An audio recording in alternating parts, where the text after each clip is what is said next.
Matt, you guys were so good defensively in January. I know you've seen some warning signs here lately defensively, but just what's missing right now versus where you want it to be? Yeah, well, I think when you look at it, we've been able to force turnovers. And when you can force turnovers and get in transition and turn those into points, and then when you can't, like now you're going to have to play the whole possession outright and get a stop. And I just thought that Wisconsin's resolve and their toughness and their decision making, their ability to break us down off the dribble and take us, I thought was really hard for us. And we had to do a better job guarding the basketball, and we just didn't. And then when you live in help, now you're really, if you don't get them bottled up, now that ball's going to move quick. And when you're dealing with one of the best shooting teams in the country, they're going to make you pay, and they made us pay. Matt, right here. When you're looking at this game, Big Ten game, of course, this is a home loss for you guys. Where do you see you at this point, knowing you still got Michigan State, a few people like that ahead of the game?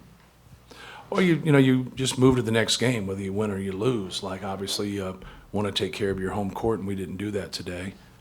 We've had a couple losses now at home, and you got to regroup. You got to be better. And a lot of times what it gets to is just being better at what you do. And so, like, when you out-rebound somebody and you have 21 assists and have 4 turnovers, like, you're putting yourself in a pretty good spot. But when you don't turn the other team over at all and you only out-rebound them by 2, you're even there. So now who's going to shoot the basketball better, right? And so you're dealing with the best free throw shooting team in the country, one of the best three-point shooting teams in the country. And now when you get behind plays and you don't contain the dribble, and now you're stuck. And again, I think the stat that jumps out, which is just an unbelievable stat, is they're 20 for 22 from 2.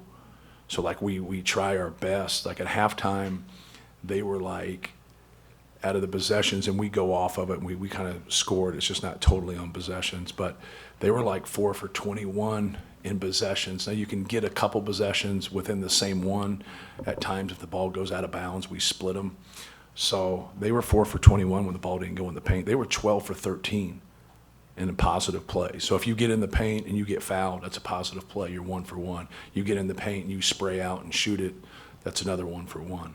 So then, like, if you get in the paint and you get fouled and then it gets taken out, you got 1 for 1. You score off that out of bounds play, you got another 1 for 1.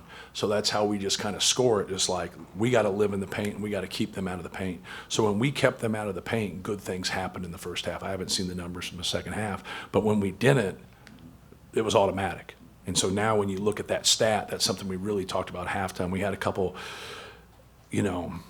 just breakdowns in terms of how we were guarding things on particular stuff, and we didn't stay detailed with it.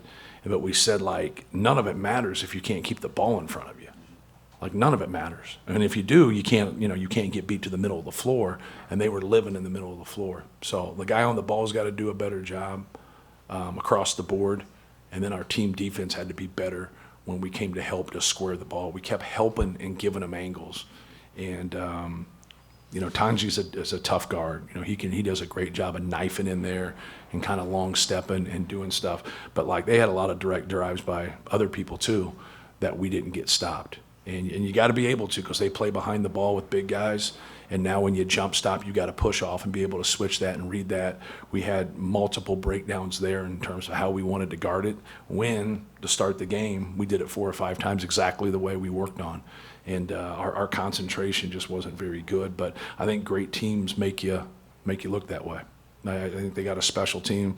I told our guys there, they gave you a lesson in maturity. I thought they were mentally and physically tougher. It's something I write on the board every game. You got to be mentally and physically tougher than your opponent, and they were tougher than us in those 2 areas. Matt, first of all, I'm just curious. You said that the 12 of 13 on a positive plays. I know coaches sometimes have, like, a range that they're usually, like, shooting for. Is there a percentage, like, that you usually? No, not really. Like, I shoot for the number.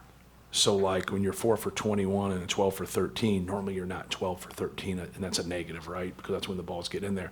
But you still got 21 times that you kept it out versus 13. So when you get that way, now it's normally like 6 for 13, right? That's what normally like it is. It's like 8 for 13, but you still got 5 to 7 possessions in there where it got in and you still had success. Like every time it got in, we didn't. I think that's evident by the field goals. Like, I mean, think about how many games you guys have covered. Like, have you ever covered a game where the twos were 20 for 22? Like but you know, they did a good job. They were well prepared.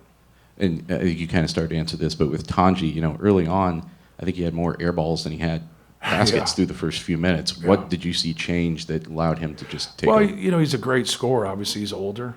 He's been around a long time. He's missed his third school, but he can really score. You see that 41-point game he had against Arizona. We got to the free throw line 20 times. You know, he's just great at driving the basketball, but he hit a couple step back. He hit a step back three in the corner down at their end to start the second half. That was big time. Then they hit another, then he hits another, and then we foul him. So like right there in a row, like he just gets some quick points for them. And we're scoring, right? We start the second half, we're scoring. But like they're 4 for 5. It seemed like right away I remember looking up and seeing like, you know, we can't make a run. So we always talk about like 5, 6, 7 kills, 3 stops in a row. If you can get to 5, you're normally going to be all right. If you can get to 6, you're going to win. And by 7, you're probably going to dominate somebody because those kills allow you to go on runs. So like when you score 47 points in the second half and you're up 1.5, you think, hey, that's a win, right? But you don't realize you just gave up 58 points. And so we had 0 kills tonight. So in the first half, we got our kills to 2 shutouts 4 different times. We could never get where it's 3 in a row, and that's where you see the lack of separation. We should have separated at that time, but to their defense, they didn't allow that. They did a good job of continuing to score, and they were better than us. Matt, you kind of just now touched on this, but I know at Michigan, the guys that weren't on the floor and you were happy with the shots at the end of the first half, they're without Blackwell. McGee's been ejected, and they go on a run to end the first half. I think you go 4+ minutes without a field goal to end the first half. Yeah. What kind of happened there where... You know, I don't have that in my head right now. Like I had it then. I don't know why I had it then. I don't have it now. So I'll watch and kind of see, you know, the shot efficiency for us. But, you know, if you look at like our numbers from an offensive standpoint in terms of shooting the basketball and taking care of the basketball, I don't think that was the issue. Even though like we got that lead right there, and that's once again that happens again, right? So that's what you got to go back. When I went back and watched it in Michigan, you know, I was happy with those shots. We'll see when we go back. I just don't have the recollection of it right now. Looked like Miles was big down the stretch there. Just, you know, Yeah. you put him on Tanji and the made threes. Right. How much did he help his cause and kind of show you something? Right. You know, just we need some guys that are going to consistently shoot the basketball, and then when you don't, you know, play as much, it's hard. Like that's always been my line, right? It's hard to be consistent as a shooter when you get inconsistent minutes, and so you got to do everything in your power to get yourself there. But it was good to, you know, see him make some shots. Like, but he does, you know, he goes games where like he'll get a shot or two, and it's really hard. Like today, he got more opportunities, and he was able to knock some downs, and so like hopefully that can build some confidence. And when you shoot the ball, like and you make some plays and you make some shots, it helps everybody, right? But it really helps yourself. Like it helps you in other areas. But that's where like those guys that come off the bench, it's you got to be able to bring something to the game. You got to be able to rebound. You got to be able to defend, but you got to be able to make some shots. And so it was a great sign for him to knock those 3 threes down. Matt, back here. I know you've talked a lot about Trey recently, career high Yeah. tonight, another 20-point game. How has he grown just in the last few weeks, it seems like, and how much has the ownership that he's had surrounding this team expanded? Yeah, he's been very consistent. Like, I thought he had a great game, and anytime you get that kind of a game, that should lead to a victory, right? Like, I mean, he's pretty good, man. Like, those guys they're not small people down there on the front line at Wisconsin. And when we got him the ball in position to score, whether it was at the nail or whether it was down there, like he was getting to what he wanted. Like he's gotten so efficient and good offensively, like he went 12 for 16, and you wonder why he missed the 4 shots, right? Because like think about all 4 of his shots that he missed, like in your head right now.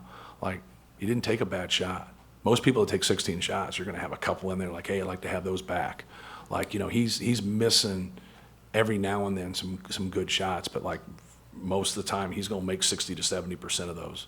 And he's just developed. He's just gotten better. He's just kept working.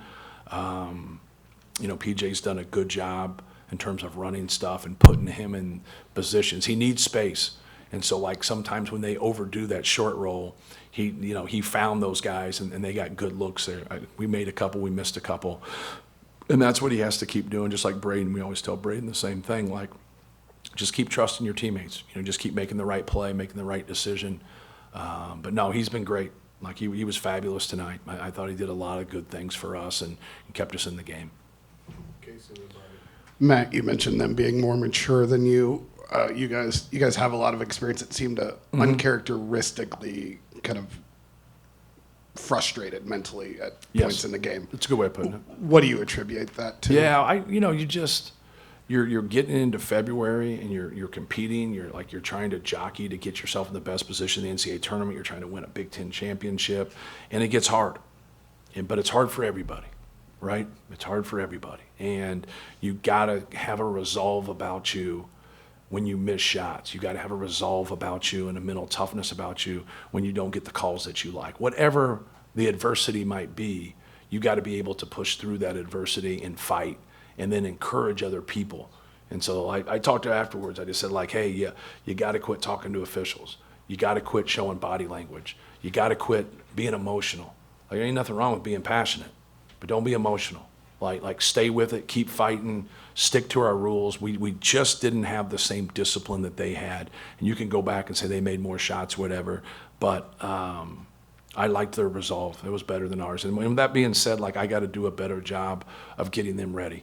I got to do a better job of getting them mentally and physically hooked up to play better. And so that's what you do. Like, you go back to the drawing board. You lose at Michigan, you lose this game. Like, hey, doesn't matter if we don't want them. You still go back and look at things and be honest about things. But I like our guys. I think we have a good team. But we collectively just have to be better, and that includes me. I think you had 8 fast break points right off the bat. And Right. Only 4 Right. more the rest of the way.